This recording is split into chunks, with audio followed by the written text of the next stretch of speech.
let us start with our second part of speech, which is a pronoun.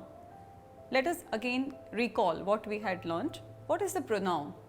A pronoun is a replacing word, or I can say a word that is used instead of a noun. Right. Pronouns are often used to refer to a noun that has already been mentioned. We need to be very particular about using pronouns, because we generally cannot use a pronoun in the beginning of the sentence. Like, you need to first mention the noun for what you are trying to use the pronoun. So, be very clear, you use pronouns only to refer to a noun that has already been mentioned. Okay? Now, let us see what are the types of pronouns. So, to begin with, the first is personal, right? The personal and possessive pronouns, which includes subjective pronouns. For example, we have I, you, he, she, it, we, they. We use them as a subject in the sentence, right? So, at the same time, we have the different pronouns when we want to use them for the object. And which are they? They are like me, you, him, her, it and us. We also have them. Now, all the pronouns which we saw in the form of subject and object, they generally form the sentence, right? So, when we are using it in the place of a subject, you need to use it accordingly. For example, if I say something like, I was invited to the party. So, here I am the subject, so I am using it I. If I need to say she invited me, here me, that is I am forming the object. So, I never say that she invited I will always say she invited me. So, that is the difference between the subject and the object. Okay. The next pronoun is the possessive pronouns. Now, what are they? If I need to show something is belonging to me, if I want to show some possession, what will I say? Like, I can say mine, yours, his, hers, ours and theirs. We use pronouns to replace nouns and at the same time avoid repetition of the nouns, right? I can introduce you to my friend Yiling. She is a student from Taiwan. So, I did not mention the name again. I just used a pronoun she in the place of the noun. We use subjective pronouns before verbs. For example, I say, I only arrived last month. And we use objective pronouns after the verbs, or I can say after the prepositions. For example, I have had a lot of students staying with me over the years. I will not say that I have had a lot of students staying with I need to use me over there. Okay? We use possessive pronouns to replace a possessive determiner and also a noun. For example, if I say, I don't have a phone here, can I use yours? Now, what does that yours stands out for? The yours is nothing but it means your phone. But here again I did not use phone because there is no need to use it again. It's clearly understood that I am talking about the phone, right? Then it is not used as a possessive pronoun, and in case if you want to use it or its as a possessive pronoun, because we use it for non-living things or animals, I can say, then you can use it with own. For example, you can say the cat is wagging its own tail, right? So, you can use it, but if you want to use it, provided that you place own in it. Okay. Coming to the next is reflexive pronouns. Now, what are they? You can say like myself, yourself, himself, herself, itself, ourselves, yourselves and themselves. Any idea why do we use reflexive pronouns? Let us see. We use them. The first use is when the subject and the object of the verb are the same. For example, if I say, you can prepare yourself a packed lunch if you like. So, here you can prepare yourself, the subject and the object is common.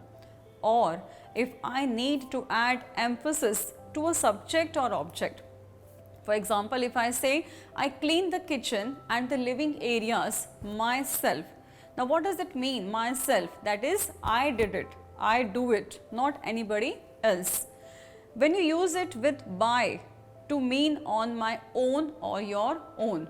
If I say, I clean the kitchen and the living areas by myself, which means that on my own. We use reflexive pronouns after some set expressions, like in the imperative with yourself, yourselves.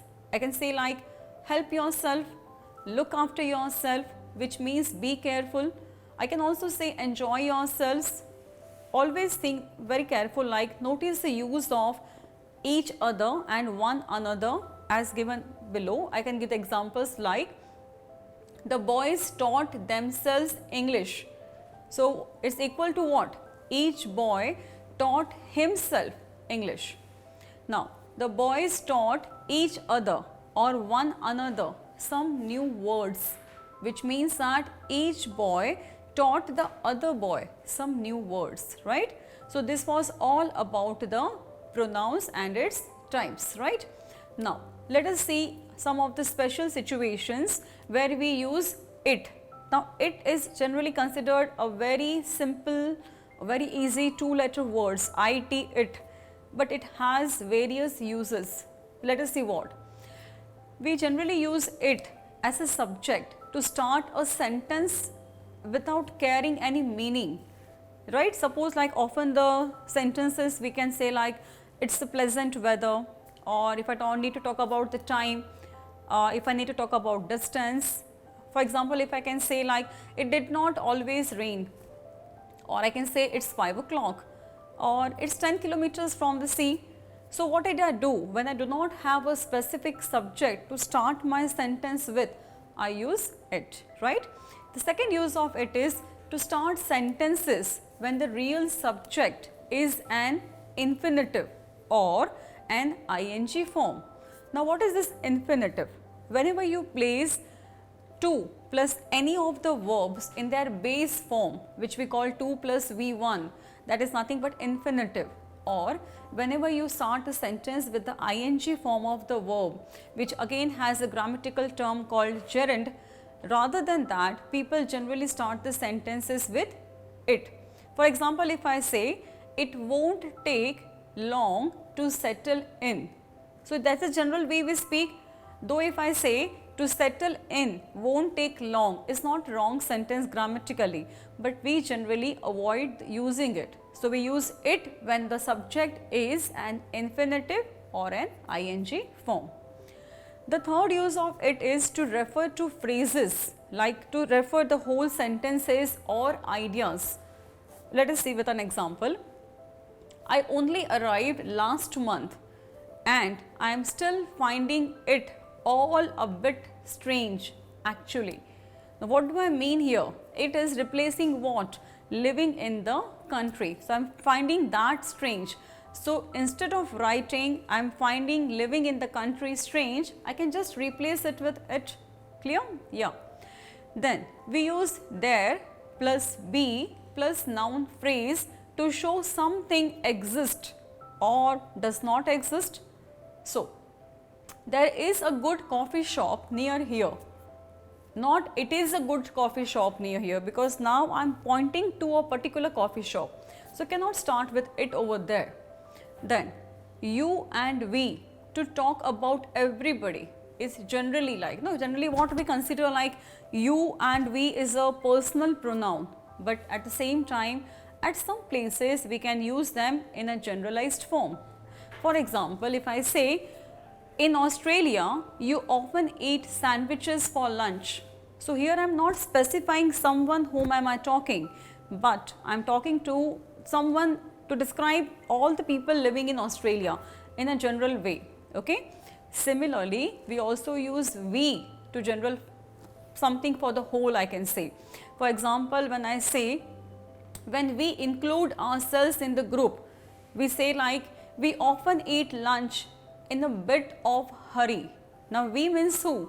Not me, my friends, my family members, but here we means, it means like all the people living in Australia. So I am referring to all the people in general, not about the personal pronoun, right? When the speaker is an Australian, we can say.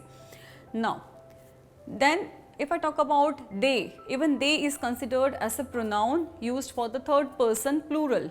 But here we can use they to replace, or I can say to use it for experts or the people in authorities. For example, if I say they have changed the law recently. Now who? They means who? Here I mean they means the government, because the government can change the laws, right? If I say they have discovered a new kind of beetle. Now who have discovered? They means scientist. So we use they to replace some experts or some authorities. Now when we do not know or we do not need to say if the person is male or female, we can use it, we can use they over there. If I say I asked a student if they liked learning English and they said no. So what is it? We are using they because when we are not sure whether the person is male or female, right? We have one more pair of the pronouns which can be used like they are one or once. Like I can say we can use one or once to avoid repetition of a countable noun. You have to make sure that you do not use one or once for uncountable nouns. I can say I do have a few rules. The most important one is that I want everyone to feel at home. Now here this one is replacing what? The most important rule. So instead of saying the most important one, what did I say? The one, right? So all these words which you studied now, they are a kind of a pronouns and they are always used to replace nouns. Why do we need to replace nouns? Because we do not want to repeat anything. We want to avoid repetition. So that was all for pronouns, and that was the end of the topic, pronouns.